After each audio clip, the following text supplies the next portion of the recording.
Hello my friends and welcome back. Thank you very much for being with me again today. What should we do with those, especially in the business of informing people, who say shit that is not true? What should we do with them? Or at least when they say something and let's say they make a prognosis. They say, well, you know what, I think that by Wednesday that will be over, and nothing happens by Wednesday. And the same person will tell you, hey, you know what, I have a little gut feeling, and based on the information I have, that this will occur. When you make predictions, and you are in a business of informing people, and you make predictions after predictions, and they don't fulfill, they don't happen, then what should you do with those people? First, don't trust them. I mean, the credibility should decrease in those kind of people, and they need a lot of time to redeem their and regain their trust, right? That's how you do it. From a few studies that I read a long time ago, it says that for each lie that you're caught, you have to, in order to balance it, so you lie one time, you lose your credibility so bad, in order to come back to where you were before that lie, you need to tell about 9 truths. So 1 to 9, this is the ratio. But these guys, when they make, I don't know, every week, they tell you make 3 or 4 predictions, 3 times a week. they don't have time to give you more, the 9 ones that would balance it. Anyway, what I'm trying to say is, if we were to listen to these newsmakers and informants, not that kind of informants, Russia should have been out of missiles a long time ago. Iskander out, Caliber out, anything out, S-400s out, all that. Now we find out that actually they still have them. They still have them and they still deploy them. They may reshuffle them from here there, but they still have them somehow. So let's see what's going on here with the Russians, who pull this little Iskander S-400 systems from their asses. This article comes from Ukrinform. It's from the 21st of November 2022. Russia deploys Iskander S-400 systems in Belarus. All right, I guess. I thought they were done with Iskander, but nevertheless, maybe they, how do you call them, the Iranians gave them some S-400s, or maybe the Turks returned the systems, the S-400 systems. So, Russia has deployed Iskander and S-400 missile systems in Belarus, and it is moving S-300 systems to the Donetsk region to strike not only the infrastructure of frontline cities, but also the position of Ukrainian troops.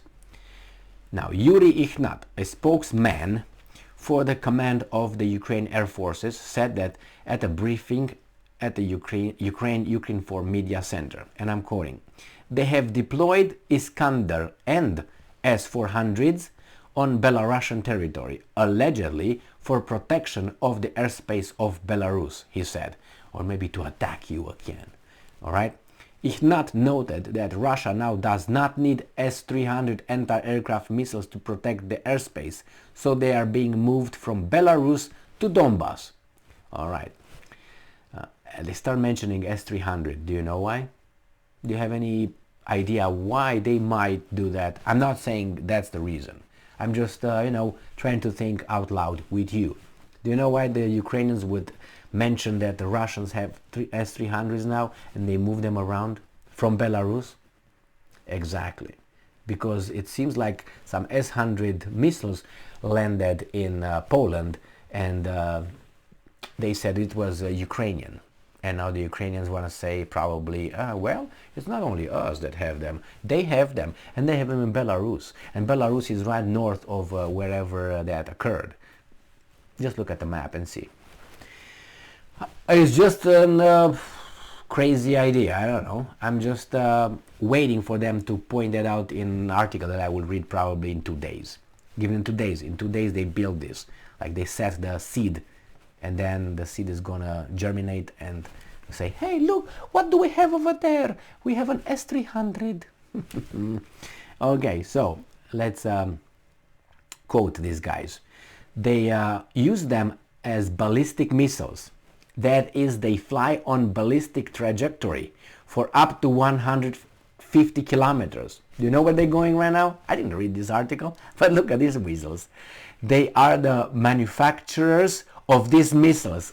Again, so if they say, well, it was Russian-made Ukrainian missile S-400, this is where these motherfuckers are going with this one. You'll see. You'll see. Is this a prediction? Never believe me again. No, but it's just very weird. I don't hear about S-300s in months, and all of a sudden, boom, they give me how far they can hit. They are in Belarus, and there are S-300s. Now they move them away. Are they hiding something? Let us think about it. Yes, they hide them because they use them. Yes, thank you very much, Ignat. Oh, well, they are the manufacturers of these missiles. So they have a lot of them. They can afford to dispose of them in this way because they have a large range of air defense systems. So they don't really need S-300s. They need to transfer these missiles to Donbass to strike not only the infrastructure of the frontline cities, but also the position of our troops. We don't sit and watch. No, we don't. The armed forces are doing everything to destroy them as efficiently as possible. Ignat said, when you got those perfect HIMARS, how come these guys still have S-400s and all that? If you have the, I thought the, how do you call them, HIMARS are hitting things that they don't even know they exist. Earlier reports said that the Ukrainian armed forces killed about 84,600 Russian soldiers from February 24th to November 21st. Well, I told you about that. What's my take on that? It's not Russian soldiers. If the number of dead sides, that's the key word, dead sides casualties, is somewhere, let's say, close to 84,000, which I don't think it is. Again, I suspect that it's not Russian military who has that those losses, but is the auxiliary troops, the ones that were in the front row to watch the movie, the first ones who see the movie, and the ones in the back, they are the next, you know. So no, they're the first ones who pop. So I think what I talk about is the ones from the fighters, the Russian fighters, or whatever they were, from Luhansk, Donetsk, Donbass and Kherson and all those little provinces. Those were the first ones. And the Russians said, well, we're going to come with our military to support you. We're not going to fight the war for you. We're going to be with you. We will fight, but you are going to be the ones. I think that's was the whole idea. But that's, again, my interpretation of how I could pick up certain information. Remember, the Russians did not have, at the border of Ukraine, you know, when these guys in the West were all jerking off here, oh my God, the Russians are putting their army next to the Ukrainian border, about 150,000 Russians. Oh, yay! Yeah, 150. So in 150, there was the power of the Russian army that invaded the territories where they already have an army. So they fought, and then they did what? Partial mobilization, and they brought more, about 80,000. Now again, Russians from Russia, not Russians from Ukraine.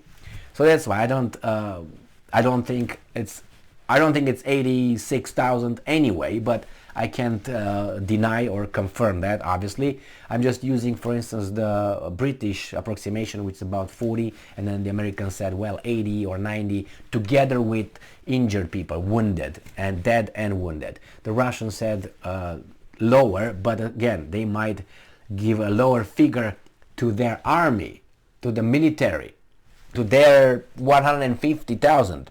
They say, oh, about, I know, 3,000, 4,000, which I think it's not realistic. I think it's much higher, but anyway.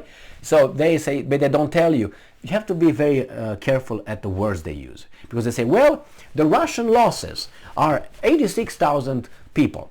The Russian losses. Remember, those guys in Ukraine are Russians too.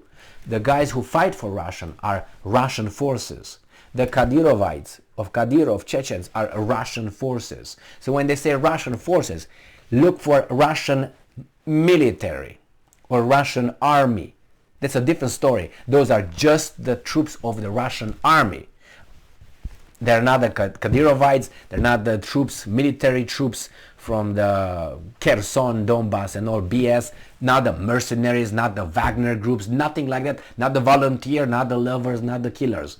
Alright? So make sure you pay attention when this guy, because they always leave a little door to get out when you say, hey, you said, yeah, but I said the Russian forces. I didn't say Russian military. Oh, motherfucker. So pay attention. Thank you very much for being with me again today. Stay strong, stay smart, look for the truth, and be just.